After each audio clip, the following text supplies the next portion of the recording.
Bonjour à tous, alors aujourd'hui je vous propose un exercice à destination des terminales spécialité maths.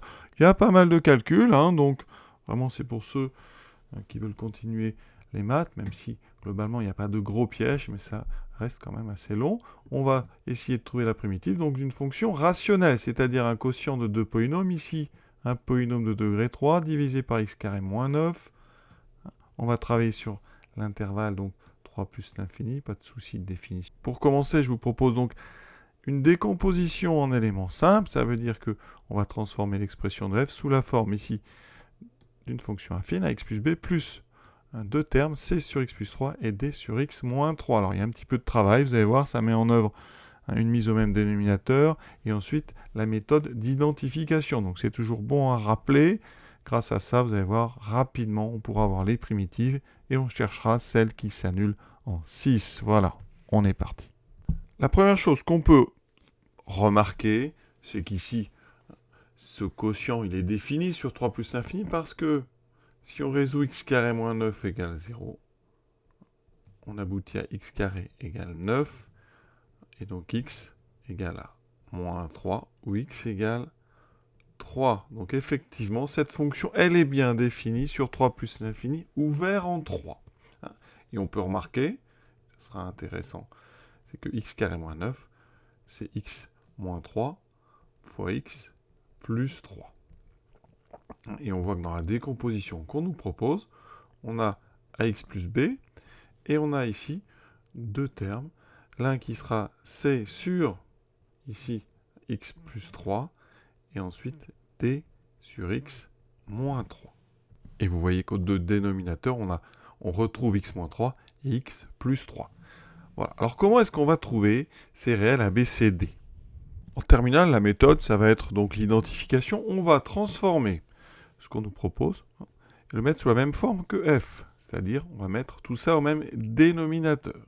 Il y a un petit peu de travail, mais ax plus b plus c sur x plus 3 plus d sur x moins 3, eh bien, si on transforme, alors, on va tout mettre donc sur x plus 3 fois x moins 3, qui vaut, je l'ai dit tout à l'heure, x carré moins 9, c'est une entité remarquable. Donc, ça veut dire qu'ici, eh bien, le x plus b, on va même y mettre des parenthèses, on va le multiplier en haut et en bas par x carré moins 9. D'accord? Donc ici, on retrouvera ax plus b multiplié par x carré moins 9. Ensuite, le quotient c sur x plus 3, on va le multiplier en haut et en bas par x moins 3. On peut, parce qu'on est sur 3 plus l'infini avec 3 exclus. Donc ici, x moins 3. J'obtiens donc plus c fois x moins 3, plus, eh bien, la troisième, ici, la troisième partie, on va la multiplier en haut et en bas par x plus 3. Et donc, j'obtiens plus d fois x plus 3. Et on n'a plus maintenant qu'à développer le numérateur pour voir si on retrouve, pour pouvoir l'égaliser après avec 2x³ moins x2 moins 17x plus 18. Ça me donne x carré moins 9 est dénominateur. Ensuite, en haut, ax3 moins 9 ax plus bx2 moins 9b plus cx moins 3c plus dx plus 3d. On va regrouper un petit peu en haut. Donc, dx3, j'en ai qu'un terme. Dx carré, j'en ai que 1. Ensuite, mes termes en x. Alors, j'en ai 1, 2, 3. Donc, moins 9a plus c plus d. Les termes constants, j'en ai 1, 2, 3. Moins 9b, moins 3c, plus 3d. Et tout ça, ça doit être égal à f de x sur notre intervalle 3 plus l'infini.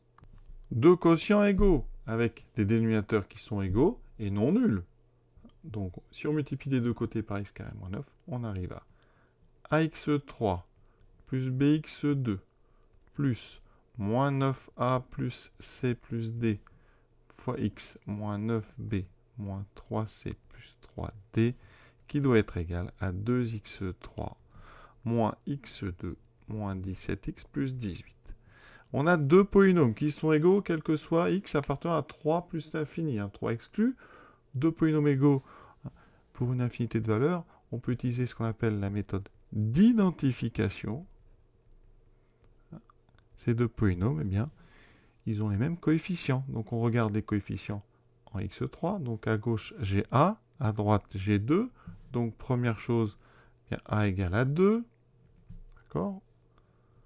Ensuite, on regarde les coefficients en x2. À gauche, j'ai b. À droite, ici, j'ai moins 1.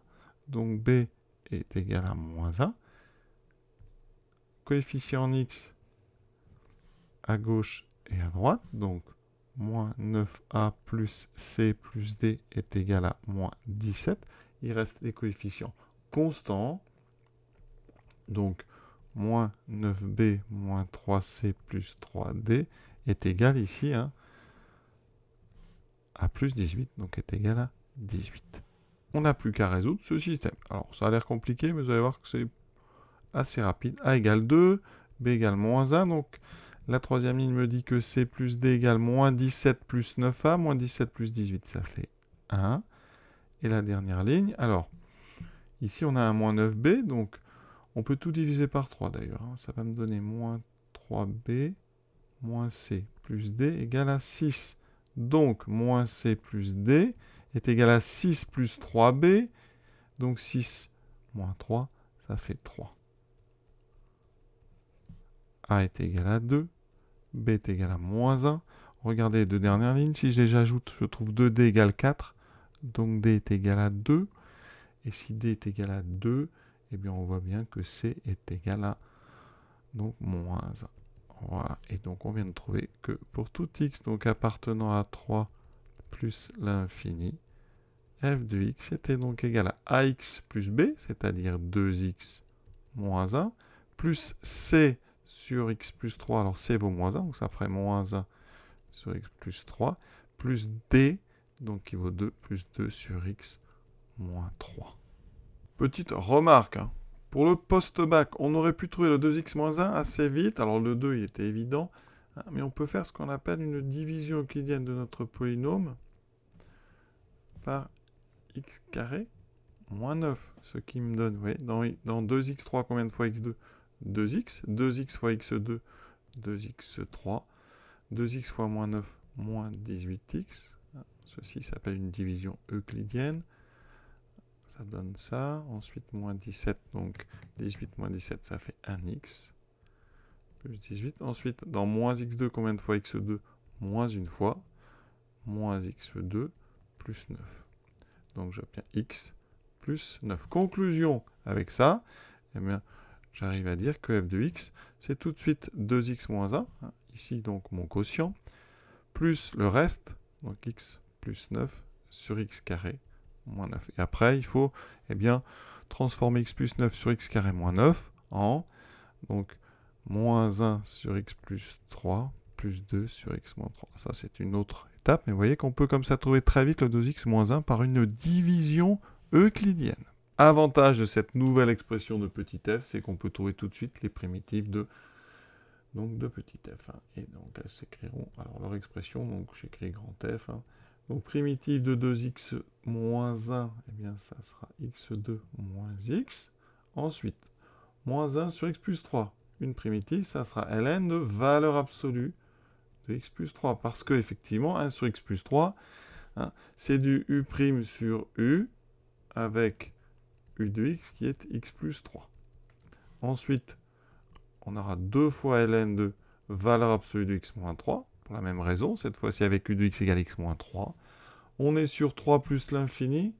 Alors, on va essayer quand même d'enlever les barres des valeurs absolues. On sait que x plus 3 est positif. Quand x est plus grand que 3, x moins 3 aussi. Donc, les barres des valeurs absolues ne servent à rien. Alors, comme je veux toutes les primitives, bien sûr, ici, je vais rajouter k, une constante. K qui décrit l'ensemble des réels. Et donc, réponse, ici, eh bien, on va pouvoir enlever les valeurs absolues en mettant à la place des parenthèses. Alors, on fait attention, parce que là, j'ai pris un intervalle 3 plus infini sur lequel x plus 3, x moins 3 sont positifs. Hein, si j'avais pris un autre intervalle, par exemple entre moins 3 et 3, bon, je vais vous donner la réponse. Si j'avais choisi donc l'intervalle moins 3, 3, attention, sur cet intervalle x plus 3, aurait toujours été positif. Par contre, x moins 3 aurait été négatif. Et donc, ici, il aurait fallu faire attention. Alors, non pas au premier logarithme, mais au deuxième. On aurait eu ici obligation à l'intérieur de multiplier par moins 1, donc j'aurais mis ln de 3 moins x. Donc il faut faire attention comme ça à l'intervalle au niveau des valeurs absolues du logarithme.